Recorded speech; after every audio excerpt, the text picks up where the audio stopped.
AC में बैठकर, कमरे में बैठकर राजनीति करते हैं। एसी वाले नेता रह गए हैं, उनको ज़मीन से अब कोई मतलब नहीं है। तो एसी से बाहर वो निकलेंगे कि अब वहीं पर रहेंगे? मुझे लगता है कि ये सब सवाल गोदी मीडिया करती थी तो हमें समझ में आता था। आप जैसा चैनल जिसको हम लोग मानते हैं कि ज़मीन पे काम करता है, उसको तो ये नहीं लगा। DNRC से लेकर बिल्किस बानो तक कई जगह प्रदर्शन हुए, ज़मीन पर लोग उतरे, नेता उतरे, प्रदर्शन किया है। अखिलेश यादव चूंकि विधानसभा चुनाव की बात करें तो मुसलमानों ने एक तरफा वोट किया है, आप भी जानते हैं। उम्मीद थी कि बिल्किस बानो या और भी तमाम मामले आए। अभी मुरादाबाद का मामला ले लें, आपके वहाँ पार्टी के सांसद हैं, 26 लोगों पर मुकदमा दर्ज हुआ है। तो उम्मीद थी कि अखिलेश यादव की तरफ से कोई बयान आएगा, लेकिन अब लोगों को ये लग रहा है कि मुसलमानों से थोड़ा सा कतराते नजर आ रहे हैं। अखिलेश यादव अपने पारिवारिक अंतरकलह से कब निकल पाएंगे? इलेक्शन के बाद भी शिवपाल यादव से नाराजगी, उसके बाद ओम प्रकाश राजभर से भी नाराजगी और स्वामी प्रसाद मौर्य से भी, यानी जो गठबंधन था वो कहीं ना कहीं फिर से बिखर गया।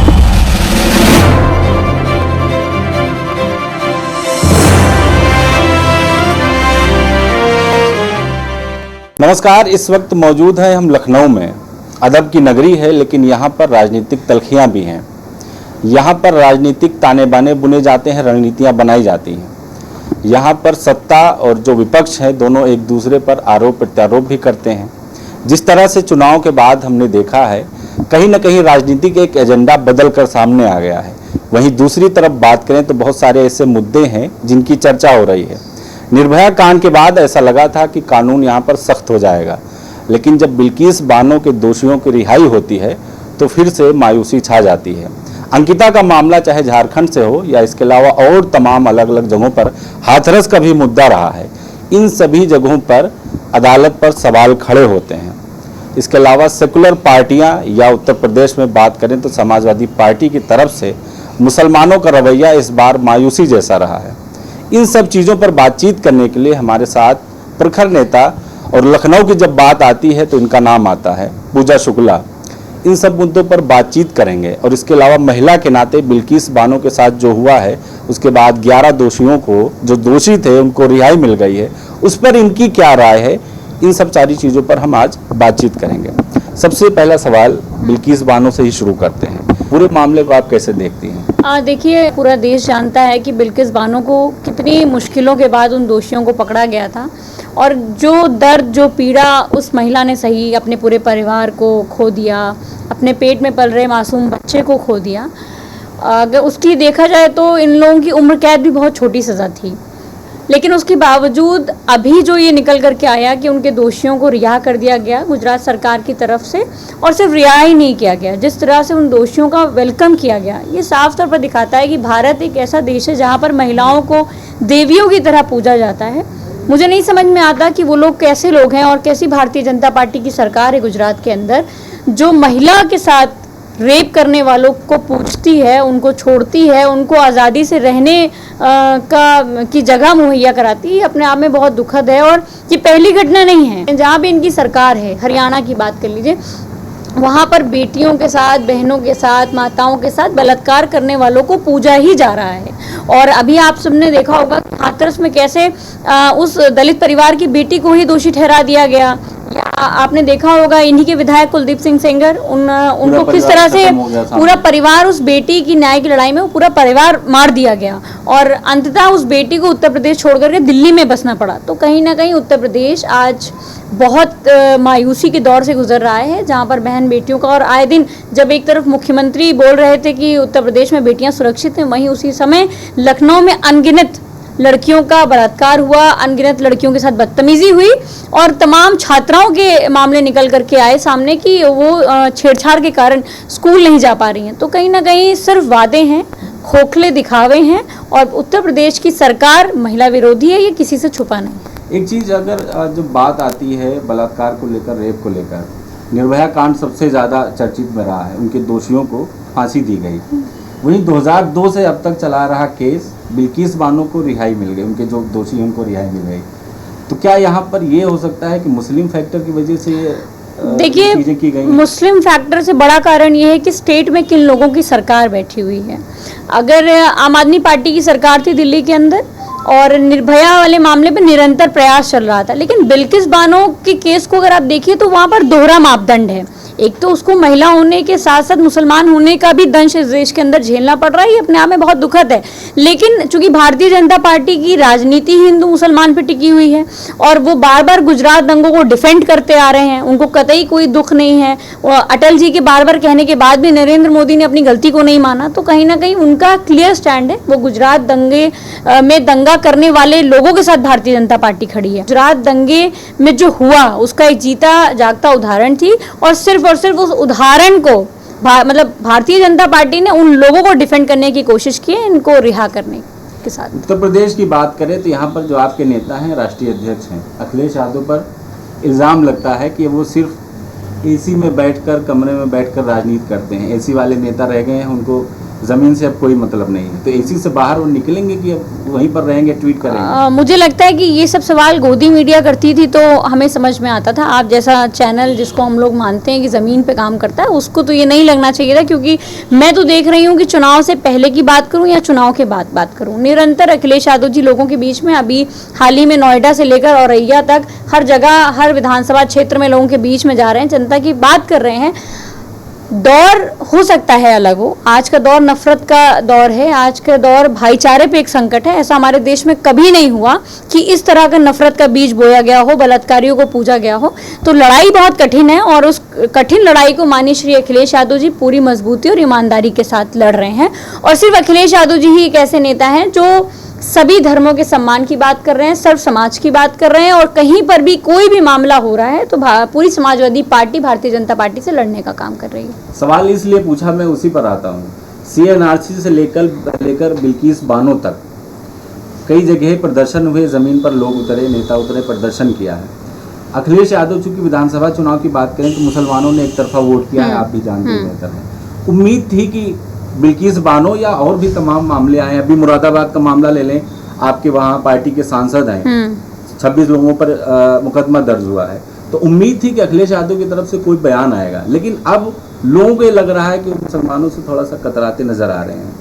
देखिए, मुस्लिम समाज से रही कतराने की बात तो ऐसा हो ही नहीं सकता, क्योंकि हिंदू, मुस्लिम, सिख, ईसाई हम सारे लोगों को लेकर के एक साथ चलते हैं और उन्हीं की बात करते हैं। और अखिलेश यादव जी ने निरंतर आवाज़ उठाई है, बिल्किस बानो के मुद्दे पर भी समाजवादी पार्टी मुखर होकर के बोली है। और रही बात CNRC की, CNRC का जो आंदोलन चल रहा था उसको जगह जगह महिलाओं ने लीड किया और पूरी समाजवादी पार्टी ने, अगर देखा जाए तो एक तरह से पूरी मजबूती के साथ उस आंदोलन में उन महिलाओं, उन बहनों का, और जहाँ पर हमारी महिला लोग जो कार्यकर्ता थी वो डटी रही CNRC के आंदोलन में। और एक बड़ा उदाहरण ये भी कि मैं भी CNRC के आंदोलन में थी, मुझे कभी, मैं लोगों के बीच, कैमरे के बीच नहीं आई या मैंने कभी खुल के नहीं कहा, लेकिन समाजवादी पार्टी के राष्ट्रीय अध्यक्ष श्री अखिलेश यादव जी की सहमति के साथ हम लोग वहाँ पर थे और हम लोग डटे हुए थे। और जितने भी मुकदमे लोगों पर लिखे गए, लखनऊ के अंदर कितने अनगिनत लड़कों को उठा लिया गया, सबकी लड़ाई थाने से लेकर के और कोर्ट तक लड़ने का काम समाजवादी पार्टी ने किया। मैं जब जिस दिन गिरफ्तार हुई थी, जेल गई थी, उस दिन भी मेरे साथ कई लड़के जेल गए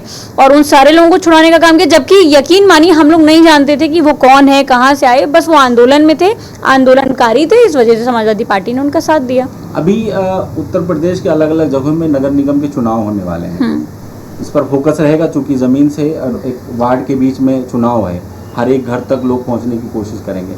आपकी पार्टी की क्या रणनीति होगी?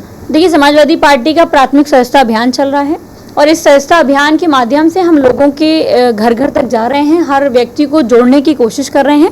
और उसी के साथ साथ समाजवादी पार्टी ने अपने नगर निगम के पर्यवेक्षक भी बना दिए हैं और नगर निगम में किस तरह से सूची में नाम बढ़ाना है, घटाना है, जहां पर फर्जी नाम चढ़े हुए हैं उनको कटवाना भी है। तो पूरी समाजवादी पार्टी रणनीति बना रही। पर्यवेक्षक पूरे लखनऊ के भी बनाए गए हैं और सभी विधानसभा लड़े हुए लोगों को भी पर्यवेक्षक बनाया गया उनकी विधानसभा का। तो हम लोग तो कोशिश कर रहे हैं कि जो फर्जी वोटर भारतीय जनता पार्टी के लोगों ने बना करके उनका वोट डलाया है, उन सारे लोगों का नाम कटाया जाए और जो असल में यहाँ पर रह रहे हैं, जो मूल निवासी हैं, उनका वोटर बना करके और उनको चुनाव में उनकी भागीदारी सुनिश्चित की जाए। क्योंकि निश्चित तौर पर बूथ सबसे अंतिम इकाई है और बूथ की लड़ाई ही सबसे बड़ी लड़ाई है। और वार्ड का चुनाव हमारे लिए इसलिए भी महत्वपूर्ण है क्योंकि सड़क, नाली के सवाल ही प्रमुख सवाल इसमें होते हैं। और हम अपनी विधानसभा की अगर बात करें तो हम तो पिछले कई सालों से देख रहे हैं, ना यहाँ पर सड़क की कोई बात हो रही है, ना नाली की कोई बात होती है, ना ही लोगों के घरों में पानी घुस जा रहा है उस पर कोई बात हो रही है। तो हमें लगता है कि ये एक ऐसा चुनाव होता है जो लोगों के रोजमर्रा के जीवन को बहुत प्रभावित करता है।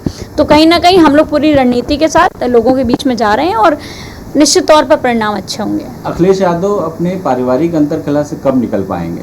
इलेक्शन के बाद भी शिवपाल यादव से नाराजगी, उसके बाद ओम प्रकाश राजभर से भी नाराजगी और स्वामी प्रसाद मौर्य से भी, यानी जो गठबंधन था वो कहीं ना कहीं फिर से बिखर गया है। तो क्या जो उनके ऊपर ईगो वाला इल्जाम लगता है, ऐसा कुछ है? तो किस तरह से मुकाबला करेंगे? नहीं, अगर उनके अंदर ईगो होता तो वो कभी ओम प्रकाश राजभर जी को अपने साथ नहीं लेके आते। स्वामी प्रसाद मौर्य निश्चित तौर पर राजनीति है, चुनाव से पहले वही ओम प्रकाश राजभर समाजवादी पार्टी के साथ खड़े थे, अखिलेश यादव जी की तारीफें कर रहे थे। आखिर हमारी बात मानते तो आज सरकार में होते। तो ये देखिए, ये तो संभव ही नहीं है कि कोई आपकी राय, आपका सुझाव यदि पार्टी के को बेहतर लगेगा तो निश्चित तौर पर पार्टी मानेगी। लेकिन आप ये सोचिए कि कोई नेता कहे कि मेरे हिसाब से ही चलो तभी सरकार में आओगे, तो ये तो संभव ही नहीं हो पाएगा ना, क्योंकि हर नेता ये कह रहे हैं कि मेरी बात मान लीजिए। और समाजवादी पार्टी के राष्ट्रीय अध्यक्ष पूर्व मुख्यमंत्री अखिलेश यादव जी खुद इतने सशक्त हैं कि वो अपने निर्णय स्वयं ले सकते हैं और पार्टी के जो वरिष्ठ नेता हैं सारे लोगों के सुझाव के साथ चला। और ओम प्रकाश राजभर जी का क्या सुझाव नहीं लिया गया? उनको इतनी सीटें भी दी गई जहां पर उन्होंने जो भी कहा कि हमें राजभर समाज के भले के लिए करना है, जो भी निर्णय हुए वो सारे उन्होंने माने। और आज भी स्वामी प्रसाद मौर्य जी हमारे साथ हैं, पल्लवी पटेल हमारे साथ हैं। अब किसी को ईडी और सीबीआई का डर है और वो चला गया तो उसमें हम भी कुछ नहीं कर सकते और कोई भी कुछ नहीं कर सकता। तो मुझे लगता है कि हमने जोड़ने का प्रयास किया, भारतीय जनता पार्टी ने तोड़ने का प्रयास किया। जोड़ने और तोड़ने की लड़ाई चलती रहेगी, लेकिन हम ये चाहते हैं कि इस जोड़ने और तोड़ने की लड़ाई में समाज का नुकसान ना हो। हम राजभर समाज के साथ आज भी हैं, कल भी थे और आने वाले समय में भी रहेंगे। निश्चित तौर पर नेता आते जाते रहते हैं, लेकिन पार्टियों पे कोई प्रभाव नहीं पड़ता है। और रही बात चाचा की, तो चाचा को पूरा सम्मान दिया गया, अपने साथ लिया गया। अब उनके ऊपर भी कौन सा दबाव है वो चाचा बेहतर समझ सकते हैं, क्योंकि देखिए परिवार का मामला है। मैं आपको फिर कहूँ, देखिए परिवार का मामला है, किस परिवार में लड़ाई नहीं होती है? क्या मेरे परिवार में नहीं है या आम लोगों के घर में? सब में होती रहती है आपस में। परिवार अंततः एक हो जाता है और हुआ भी देखिए चुनाव से पहले, फिर बाद में अलग हुए। फिर अब उनकी क्या है दोनों लोगों की बातचीत, वो तो वही बेहतर समझ सकते हैं। मैं तो नहीं कुछ इस पे कह सकती। आजम खान को आप लोग दरकिनार कर रहे हैं। आजम खान जो पब्लिक में चल रहा है, जनता में चल रहा है। देखिए अफवाहें तो उड़ती रहती हैं और अफवाहों को हम तो नहीं रोक सकते। आजम खान साहब का जितना सम्मान समाजवादी पार्टी में है और कहीं पर भी उनका इतना सम्मान नहीं हो, क्योंकि ये समाजवादी पार्टी आजम साहब की मेहनत की पार्टी है। वो संस्थापक सदस्य रहे, नेताजी के पुराने साथी हैं और माननीय श्री अखिलेश यादव जी को हमेशा अपना मार्गदर्शन देते रहे। तो जाहिर सी बात है कि आजम साहब को तो कोई दरकिनार नहीं कर सकता। हम सारे लोग आज भी अपने पोस्टर लगाते हैं, उसमें भी आजम साहब की फोटो प्रमुखता से होती है, क्योंकि हम ये मानते हैं कि उन्होंने अपनी पूरी जिंदगी समाजवादी पार्टी को सींचने में लगा दी और आजम साहब को कोई दरकिनार नहीं कर सकता। आरएसएस के लोग ऐसी अफवाहें उड़ा सकते हैं क्योंकि वो चाहते हैं कि हमारे बीच दरार हो जाए, लेकिन वो संभव नहीं है। 4 तारीख को कांग्रेस की तरफ से महंगाई को लेकर हल्ला बोल रहे हैं। आपकी पार्टी की तरफ से इस तरह की चीजें, मेरा जो सवाल था कि वो एसी में बैठे रहते, यही था कि महंगाई देश में है, ट्वीट करते हैं कि महंगाई बढ़ रही है। तो आपकी पार्टी के लोग या आपके नेता सड़कों पर क्यों नहीं उतरते? लखनऊ में क्यों नहीं बैठते? धरने पे क्यों नहीं बैठते? नेताओं के निकलने से सिर्फ आंदोलन नहीं होता। नेता निकलेंगे, नेता निकलेंगे, खड़े हो जाएंगे, हम चिल्लाएंगे महंगाई है, इससे कोई फर्क नहीं पड़ता जब तक गरीब जनता निकल करके हमारे साथ नहीं आ जाती। जिस दिन इस प्रदेश की जनता निकल करके सड़क पर होगी, उस दिन माननीय श्री अखिलेश यादव जी जो हम लोग जो काम आज लोगों के बीच में कर रहे हैं वो आपको साफ तौर पे दिखने को मिलेगा। लेकिन सिर्फ नेता चले जाएं, 10 नेता खड़े होकर के कहते हैं कि महंगाई है, उससे जनता पे कोई प्रभाव नहीं पड़ता। जिस दिन जनता बगावत का बिगुल फूकेगी, उसी दिन भारतीय जनता पार्टी इस देश से बाहर हो सकेगी। और निश्चित तौर पर 2024 का चुनाव है और कांग्रेस एक मतलब नेशनल पार्टी है, तो वो तो करेंगे ही। लेकिन हाँ, अगर महंगाई की बात है, अगर महंगाई का सवाल है और इस तरह के जो आम गरीब परिवार के लोगों के सवाल है, तो जब तक जनता साथ में नहीं खड़ी होगी आंदोलन असंभव है। और समाजवादी पार्टी जनता के बीच में जा रही है। हम उनसे आग्रह कर रहे हैं कि आप हमारे साथ आइए, हम आगे बढ़ चढ़ करके आपका नेतृत्व कर सकते हैं, हम आपको सुरक्षा की गारंटी दे सकते हैं, लेकिन लड़ाई तो आपको भी लड़नी पड़ेगी। और बिना उनके आए हम कैसे लड़ लेंगे? आप बताओ, कांग्रेस के 15 लोग प्रदर्शन करेंगे, लेकिन जनता भी इसका क्या प्रभाव पड़ेगा ये कौन पूछेगा? तो जनता को साथ लेने की कवायद है, इसीलिए प्राथमिक सदस्यता अभियान चल रहा है। हम हर घर जाते हैं, हर किसी की दुख समस्याओं को समझते हैं और मुझे पूरा विश्वास है कि जनता समाजवादी पार्टी के साथ खड़ी होगी और आने वाले दिनों में जो हम घर घर जा रहे हैं इसका प्रभाव आपको सड़कों पर दिखेगा। आखिरी सवाल, मार्च से लेकर अब तक योगी सरकार का जो दूसरा कार्यकाल रहा है, इसको आप किस तरह से देखती हैं और अंत में आप कितने नंबर देंगे 10 में? नहीं, मैं तो मानती हूँ कि योगी आदित्यनाथ की सरकार यदि कुछ अच्छा काम करती तो निश्चित तौर पर हम लोग अप्रिशिएट करते। बहन बेटियों के साथ बलात्कार की घटनाएं हो रही हैं, जगह जगह गरीब आदमी भूखमरी का शिकार हो रहा है, राशन की व्यवस्था वापस ले ली गई है, लोग परेशान हैं। तो इतनी दर्द और तकलीफ देने वाली सरकार को 10 में से 0 ही नंबर देने चाहिए और मैं वही दूंगी। मुझे ये लगता है कि अपराध जिस तरह से उत्तर प्रदेश में बढ़ता जा रहा है और भ्रष्टाचार आज अपनी चरम सीमा पर पहुंच चुका है। पहले यही भारतीय जनता पार्टी की सरकार कहती थी बहुत भ्रष्टाचार है, आज आप चले जाइए अस्पतालों से लेकर के ऐसी कोई संस्थान नहीं है जहां पर भ्रष्टाचार मतलब बढ़ा ना हो, हर जगह भ्रष्टाचार हो रहा है।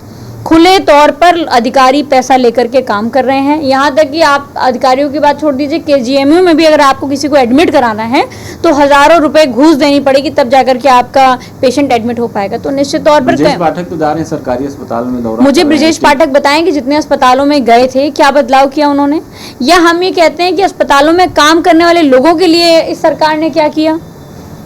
तो कहीं ना कहीं सवाल तो है। बस खाली आप नायक मूवी के हीरो की तरह अस्पतालों में जाइए और फिर वापस आ जाइए, अच्छी मोटी वसूली हो जाती होगी शायद, इसलिए जाते होंगे। बहुत शुक्रिया बात करने के लिए।